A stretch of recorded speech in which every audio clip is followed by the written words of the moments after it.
In World War I, the young Agatha Christie worked as a PAD nurse and as a dispenser, armed with a knowledge of poisons. Inspired by such prolific writers as Sir Arthur Conan Doyle, in 1916 Christie wrote her first detective novel, The Mysterious Affair at Styles.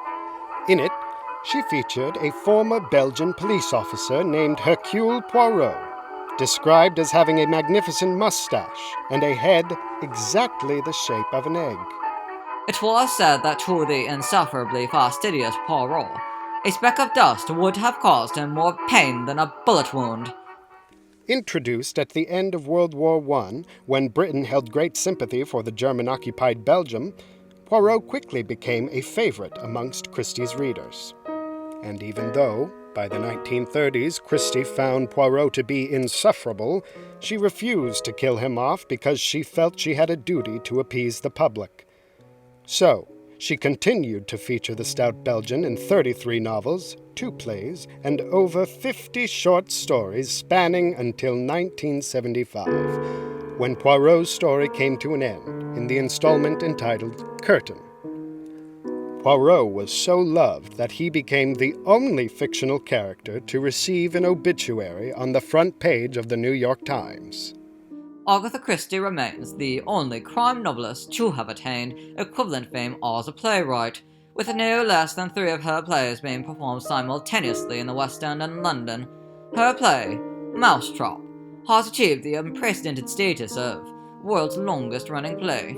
Based on a radio play, Mousetrap has an amusingly inverse relationship to the wondrous production, which we'll have the immense pleasure of witnessing in a moment.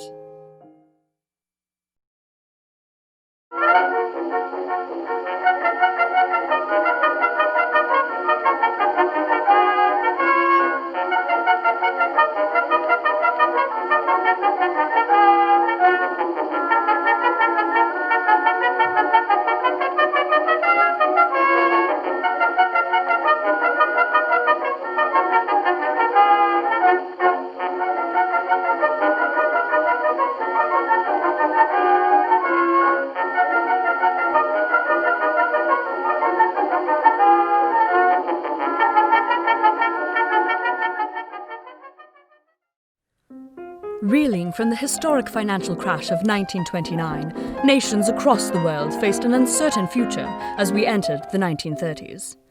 Unemployment rates have skyrocketed. Inequity and racism has become further ingrained into policy, affecting everything from housing and education to our recovery under the New Deal. Unsustainable land stewarding practices, reinforced by exploitative agricultural policy, have rendered much of America's farmland a wasteland, leading to exponential ecological collapse. Signature storms of loose soil have formed a phenomenon now being called the Dust Bowl, and have encouraged waves of climate and economic refugees to migrate west, where there is still little work to be had. Japan, meanwhile, has been making imperialist incursions into Manchuria, China, and across Asia, while Britain's tenuous grasp on its own colonized empire foreseeably continues to slip. Fascism has risen fast in many countries, not least of all in Germany, where the combination of economic depression and growing ethnocentric nationalism, further galvanized by demanding reparations from the Great War, has resulted in a people hungry for the stability and power promised them by a fanatic man in a funny mustache.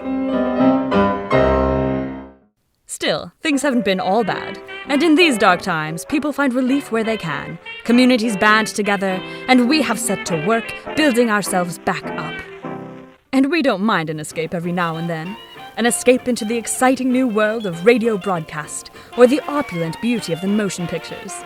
Whether it be an energetic dance number with Fred Astaire and Ginger Rogers, a screwball comedy with the Marx Brothers, or a Jimmy Cagney gangster flick, a trip to the movies is a temporary reprieve from the troubles of our times. Troubles Agatha Christie drew inspiration from for her own novels, especially Murder on the Orient Express. Christie's biggest inspiration, the Lindbergh Baby kidnapping. Charles Lindbergh flew to fame in 1927 with the first non-stop solo flight across the Atlantic. Lucky Lindy's achievements were a spectacle for the masses, showcasing physical endurance and the marvels of aviation technology. President Coolidge even made Lindbergh a colonel in the Air Corps Reserve. Overnight, the little Minnesotan farm boy became the talk of the town, or to be more precise, the globe. But with such prestige and publicity came unforeseen consequences. The evening of March 1st, 1932. What would become known as the crime of the century occurred at the Lindbergh house in Hopewell, New Jersey. 20-month-old Charles Lindbergh Jr. was taken from his crib, a ladder left outside his bedroom window. A ransom note asking for $50,000, roughly $900,000 in today's economy, was left at the scene. The colonel and his pregnant wife, Anne Morrow Lindbergh, were beyond distressed. News spread across the world of the Lindbergh baby's abduction. The whole world watched. Newspapers grasped in hands as America's flying family awaited the return of their child. Even Al Capone offered help from the inside of his prison cell. And while the ransom was paid, the child was not returned home. Then, in May of 1932, the child's remains were found less than a mile from his home. Likely, he had been killed within an hour of being taken. The world waited years for the Lindberghs' justice. In the meantime, Agatha Christie used the family for her novel. Yet mere months after the release of Murder on the Orient Express, in September 1934, the case was finally solved. Bruno Hauptmann, a German carpenter, was caught with the marked bills from the ransom exchange. He was tried, convicted, and sentenced to face the electric chair. Christie's fictional Armstrong family is a near-perfect match for the Lindberghs, a distinguished colonel as the father, a pregnant wife, even a housemaid who commits suicide due to the unfounded suspicions of some police, and of course, the senseless murder of an innocent child.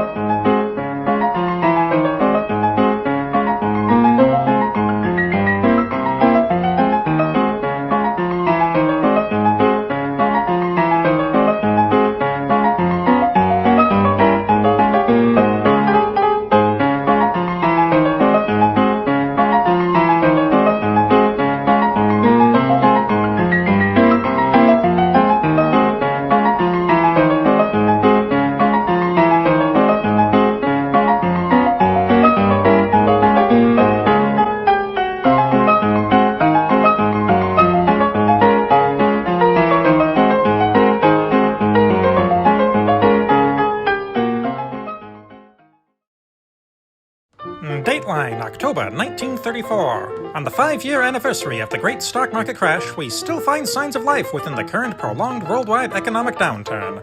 Among these is the continued successful operation of the famous Orient Express train service, which, in the words of its founder, Georges Nagelmacher, try saying that 5 times fast, folks, runs on a continuous ribbon of metal for more than 1,500 miles. It has been so successful, in fact, that multiple lines bearing the name Orient Express have cropped up to complement the original continent-spanning route from Paris to Istanbul, with these new routes venturing as far north as Belgrade and as far south as Athens. Whether you want to travel through the Bavarian countryside, by the banks of the Black Sea, over the Swiss Alps, or along the Adriatic coast, there's an option waiting for you. And what a journey it is bound to be! For the duration of the trip, which lasts just a little over 4 days, passengers are regaled with splendors fit for a king. And considering how many monarchs have utilized this service, from Ferdinand of Bulgaria to Leopold II of Belgium, that's no idle boast. There's a reason they call it the King of Trains and the Train of Kings. Every inch of space is utilized to the fullest to make the passengers' lives as comfortable and as glamorous as possible. These are a far cry from the so-called cattle cars that cram in as many people into as small a space as possible for maximum cost efficiency. Here, passengers have their own luxurious compartments, replete with top-of-the-line furnishings and fixtures where they can relax in comfort to their heart's desire. And when mealtimes come along, it's a veritable feast that they are offered, with menu items featuring the best of haute cuisine. That's French for fancy food. Boy, doesn't that look delicious, folks. Top-of-the-line cuisine and accommodations are just the beginning, complemented with finely trained waitstaff to cater to every whim and the opportunity to rub elbows with the wealthy and well-connected. The opulence on display by both the trains and the passengers is a sight to behold.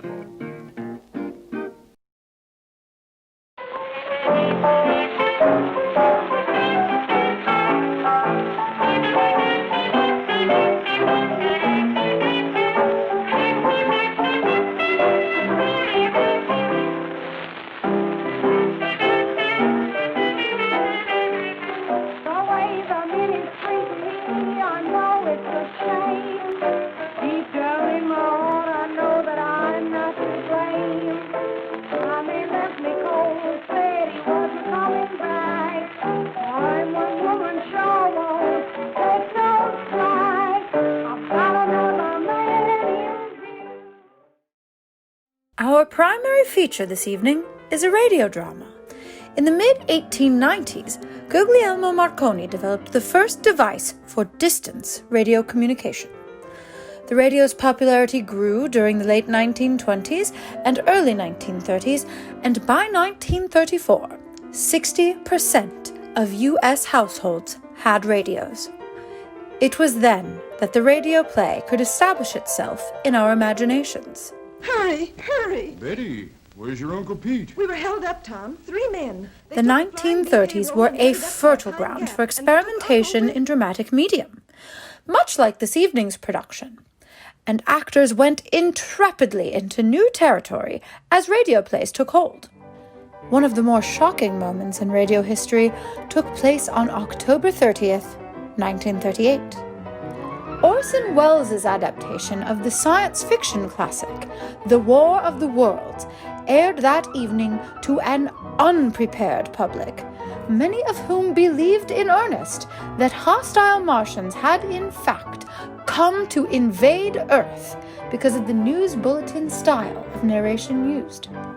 Distraught listeners called into local police and news stations to report what they were hearing. Wells and the other creators had not intended or expected to deceive listeners.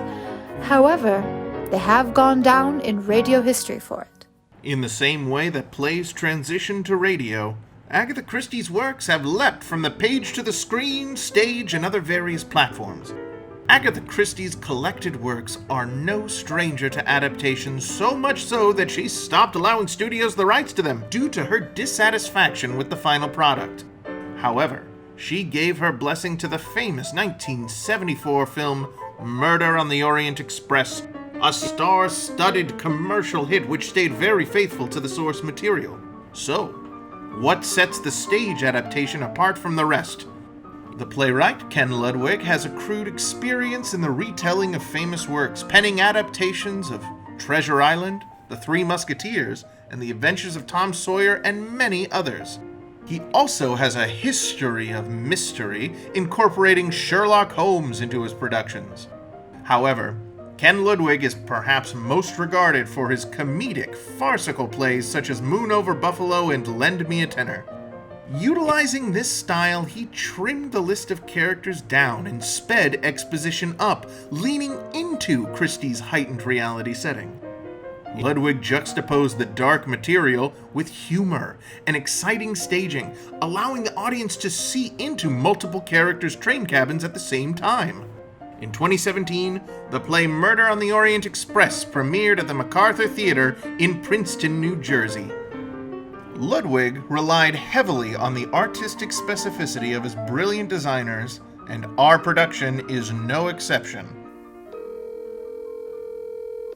What was some of your inspiration for the different characters within Murder on the Orient Express? I've loved that time period. Some of that inspiration is actually from my father, who his parents, were from that era. So he's always been really interested in the time and collecting stuff. So I have a lot of stuff from that period.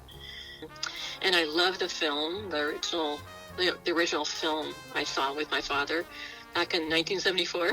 I'm like a sponge during when I'm researching for a project.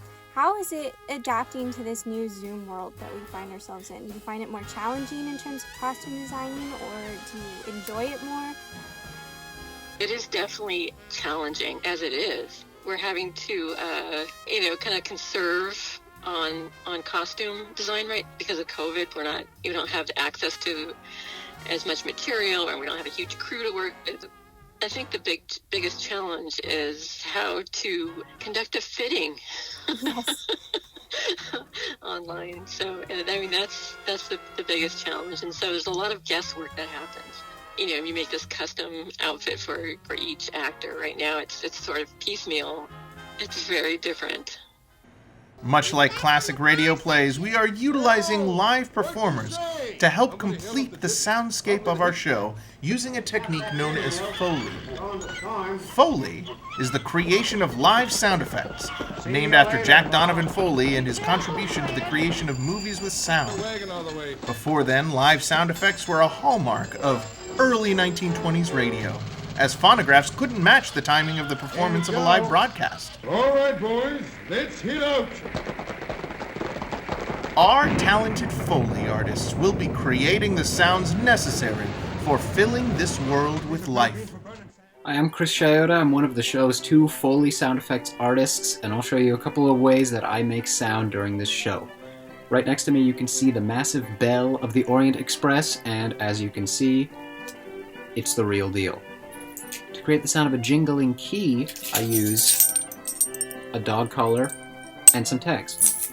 To create the sound of a slap, I use a glove on my open hand. Of course, no train would be complete without its whistle, and so here I have this wooden train whistle to create that sound. Now, my favorite Foley instrument that I use in this show is this little cow, and you're probably wondering what kind of sound a little cow can make. We use this to create the sound of the intercom buzzer, which is created when you blow into the cow at this end. And there you have it. I'm Chris Coda. I'm one of the Foley artists for the show. This has been a unique experience. Going around trying to figure out, okay, what can I put together that will make this sound? It is exactly as fun as it sounds. Though it may cost you a pretty penny to ride on the Orient Express, modern theater productions don't require quite so large an investment, but they do still need financial support. Any and all contributions you, our audience members, can make will go towards supporting the creation of wonderful productions such as the one you're about to see tonight. The technical challenges of putting on such a show during a pandemic are many and varied, from set dressing to lighting to costuming, as well as makeup, hairstyling, and any number of other technical aspects that would normally be taken care of separately. Each member of the production has to wear many hats, often at the same time. A gallant effort indeed. It can sometimes feel like running uphill or against the wind, or like having to be in many places at once, constantly in harmonious concert with each other version of oneself. That's no easy feat, believe you me. Unforeseen circumstances are bound to crop up, and frequently at the most inopportune of times. But with your financial support, we can keep all our balls in the air and continue to produce high-quality performing arts shows and events for your viewing pleasure. And we look forward to the day when we can do it once again in the newly remodeled confines of Burbank Auditorium. In fact, it was through public funds that the auditorium was originally built by the WPA, or Works Progress Administration, in 1939. And again, it was through public funding via Measure H that allowed for the recent remodeling effort, the conclusion of which, unfortunately, coincided almost exactly with the breakout of the recent pandemic. Still, we soldier on despite adversity, with the continued support of lovers of the arts such as yourselves. Thank you.